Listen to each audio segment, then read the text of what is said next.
Hello everyone, welcome back on my YouTube channel. Today we will cover the topic EFE and IFE matrix. The topic is related to strategic management and business policy. So let's start the topic. EFE stand for external factor evaluation. IFE stand for internal factor evaluation. While we are talking about the strategic management, we have to plan, we have to formulate a best strategy for our organization. ठीक है. So due to this reason we have to find out the information which is related to our business practices. तो यहाँ पे हम क्या बात कर रहे हैं, हम बात कर रहे हैं एक्सटर्नल इंटरनल फैक्टर इवेल्युएशंस की. ठीक है. The main objective of both of these metrics is to help organization to analyze internal external environment. यहाँ पे हम बात कर रहे हैं किसकी, इंटरनल एनवायरनमेंट एनालिसिस और एक्सटर्नल एनवायरनमेंट एनालिसिस. कोई भी ऑर्गेनाइजेशन अगर रन कर हो रही है, कोई भी बिजनेस प्रैक्टिसेस को हमें फॉलो करना है, ठीक है, तो वहाँ पे हम क्या करेंगे, जब भी हम कोई स्ट्रेटजी फॉर्मुलेट करेंगे तो सबसे पहले इंटरनल और एक्सटर्नल एनवायरनमेंट को एनालिसिस करेंगे कि भाई अगर मैं कोई ऑर्गेनाइजेशन रन कर रहा हूँ, ठीक है, तो अगर मैं कोई ऑर्गेनाइजेशन रन कर रहा हूँ तो मेरी इंटरनल एनवायरनमेंट एनालिसिस के बेसिस पे मैं बहुत सारी इन्फॉर्मेशन गैदर करूँगा जो इन्फॉर्मेशन रिलेटेड है मेरी बिजनेस से. ठीक है, कि भाई मेरी क्या स्ट्रेंथ है, मेरे क्या क्या वीकनेसेस हैं. ठीक है, तो यहाँ पे मैं स्ट्रेंथ पे बात कर रहा हूँ कि भाई मेरे पास कौन कौन से रिसोर्स अवेलेबल हैं. पहली चीज़ आपको प्रॉपरली पता होनी चाहिए कि भाई मेरे पास मेरी क्या क्या स्ट्रेंथ है, मेरे पास कौन कौन से रिसोर्स अवेलेबल हैं और किस तरीके से मैं उन रिसोर्स को ऑप्टिमम यूज़ कर सकता हूँ. फर्स्ट थिंग, ठीक है, कितनी एफिशिएंसी के साथ मैं उन रिसोर्सेज को यूज़ कर सकता हूँ. जैसे यहाँ पे हम बहुत सारी चीज़ों को कंसीडर करते हैं जो हमारे इंटरनल एनवायरनमेंट से रिलेटेड है और हमारे लिए बहुत ज़्यादा क्या है, बेनिफिशियल होते हैं. ठीक है, इसी तरीके से हमने क्या करा, ये फाइंड आउट कर लिया कि भाई हम प्रेजेंटली हम कहाँ स्टैंड कर रहे हैं. अगर मैं बात करूँ बहुत सारे बिजनेस ऑर्गेनाइजेशन की, तो मेरी एग्जिस्टिंग पोजीशन क्या है. ठीक है, on the basis of strength कि भाई अगर मेरी ये स्ट्रेंथ है तो मैं कहाँ पे स्टैंड कर रहा हूँ.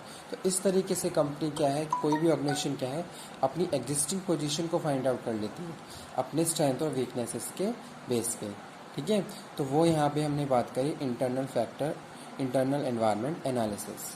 ओके, इसी तरीके से हम बात कर रहे हैं एक्सटर्नल एनवायरनमेंट एनालिसिस की. एक्सटर्नल एनवायरनमेंट एनालिसिस में बात कर रहा हूँ भाई अगर कोई भी ऑर्गेनाइजेशन है तो उसके लिए मार्केट में कौन कौन सी अपॉर्चुनिटीज़ अवेलेबल हैं, पहली चीज़. ठीक है, अब किस तरीके से वो उन अपॉर्चुनिटीज़ को यूज़ कर सकता है या फिर उन अपॉर्चुनिटीज़ के हिसाब से अपने आप को रेडी कर सकता है. तो ये चीज़ हम फाइंड आउट कर लेते हैं with the help of external environment analysis. ठीक है, तो ये चीज़ यहाँ पे हम डिस्कस कर रहे हैं. Opportunity and threats. These factors we can find out with the help of external factor environment analysis. ठीक है, तो ये मैट्रिक्स हमें यही बताता है. इस मैट्रिक्स के बेसिस पे हम क्या करते हैं, अपनी स्ट्रेंथ, वीकनेस, अपॉर्चुनिटी और थ्रेट्स, इन सारी चीज़ों पे काम करते हुए जो भी रेलिवेंट इन्फॉर्मेशन है उसको गैदर करते हैं, एनालाइज करते हैं और इवेल्युएट करते हैं. ठीक है, तब जाके उसके बेसिस पे या उसके बाद फाइनली बिजनेस जो भी प्लानिंग है वो और उसके बाद डिसीजन मेकिंग करते हुए अपने लिए एक बेस्ट और फ्रूटफुल स्ट्रेटजी को फॉर्मुलेट करते हैं. ठीक है, तो ये हमने बात करी EFE और IFE मैट्रिक्स. ठीक है, overview of matrix. The matrix was proposed by Fred R David in his book of strategic management. जो भी ये मैट्रिक्स है इसका जिक्र फ्रेड आर डेविड ने अपनी बुक स्ट्रेटेजिक मैनेजमेंट में किया. उसमें इस कॉन्सेप्ट को बताया गया कि भाई इस तरीके से कोई ये जो मैट्रिक्स है इस तरीके से मैट्रिक्स पे हम काम करके अपनी ऑर्गेनाइजेशन की एक्सटर्नल इंटरनल एनवायरनमेंट एनालिसिस करते हुए जो भी रेलिवेंट इन्फॉर्मेशन है उसको फाइंड आउट कर लेते हैं, अपनी एग्जिस्टिंग पोजीशन को फाइंड आउट कर लेते हैं. उसके बेसिस पे हम फिर ये जज करते हैं कि भाई अभी हम कहाँ पे स्टैंड कर रहे हैं और किस तरीके से हमें आगे बढ़ना चाहिए. ठीक है, तो वो यहाँ हमने बात करी. The matrix was inspired by स्वॉट एनालिसिस. और उस टाइम इस मैट्रिक्स को स्वॉट एनालिसिस से इंस्पायर्ड होते हुए फॉर्मुलेट किया गया था। ठीक है, यहाँ पे हम बात कर रहे हैं the matrix was inspired by स्वॉट analysis on the basis of 3 factors. These factors are weight, rating और स्कोर वेटेड। ठीक है, first thing is collect the information about स्वॉट। पहली चीज क्या है, विद द हेल्प, जैसे कि अभी मैंने आपको बताया कि भाई आप स्वॉट एनालिसिस करेंगे। ठीक है, अपनी स्ट्रेंथ के बारे में जानेंगे, अपनी वीकनेसेस के बारे में जानेंगे, अपनी अपॉर्चुनिटीज़ के बारे में जानेंगे, अपनी थ्रेट्स के बारे में जानेंगे और वहाँ से इंफॉर्मेशन गैदर कर लेंगे जो भी आपके बिजनेस से रिलेटेड है और जो भी आपकी बिजनेस प्रैक्टिसेस से कनेक्ट करती है। ठीक है, फिर उसके बाद क्या है, assign weight to each information value 0 to 1। ठीक है, और फिर जो भी इंफॉर्मेशन आपने गैदर करी है उसको वेट असाइन करेंगे। ठीक है, और जो कि 0 से 1 के बीच होना चाहिए और ओवरऑल सम मस्ट बी 1। ये चीज़ हमें आपको ध्यान रखनी है।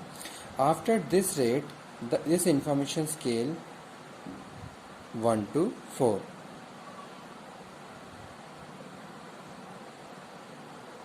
ठीक है,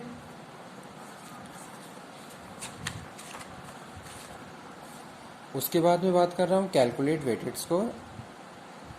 अब यहाँ पे मैंने एक एग्जाम्पल दिया हुआ है, उस एग्जाम्पल के बेसिस पे आप बहुत इजीली बहुत अच्छे से अंडरस्टैंड कर सकते हैं इस मैट्रिक्स को।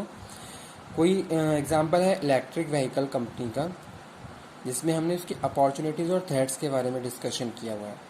अपॉर्चुनिटीज़ में उसके पास कौन कौन सी अपॉर्चुनिटीज़ हैं, ठीक है, वो यहाँ पे पॉइंट लिखे हुए हैं और थ्रेट्स के बारे में लिखे हुए हैं। तो अपॉर्चुनिटीज़ देख लेते हैं पहले। Government rules and regulation, high market potential और एक्सपेंडिंग न्यू मार्केट। ठीक है, तो यहाँ पे हमने उसको वेट दिया है 0.15, रेटिंग करी है 2। इस तरीके से उसका वेटेड स्कोर 0.30 हमने फाइंड आउट किया। हाई मार्केट पोटेंशियल में बात करें 0.43, रेटिंग 3 और weighted score 1.2। Expanding new market 0.45, rating 4 और उसका वेटेड स्कोर 1.8। इसी तरीके से हम थ्रेट्स की बात कर रहे हैं, तो थ्रेट्स में हमने क्या करा, high production cost 0.6, weight, rating 3। तो इस तरीके से हमने ये वैल्यू फाइंड आउट कर ली। अब यहाँ पे हम बात कर रहे हैं दोनों ही वैल्यू की। ठीक है, जैसे अपॉर्चुनिटीज़ हैं और थ्रेट्स हैं। Now see opportunity weighted score और threat weighted score, which high according to take decision.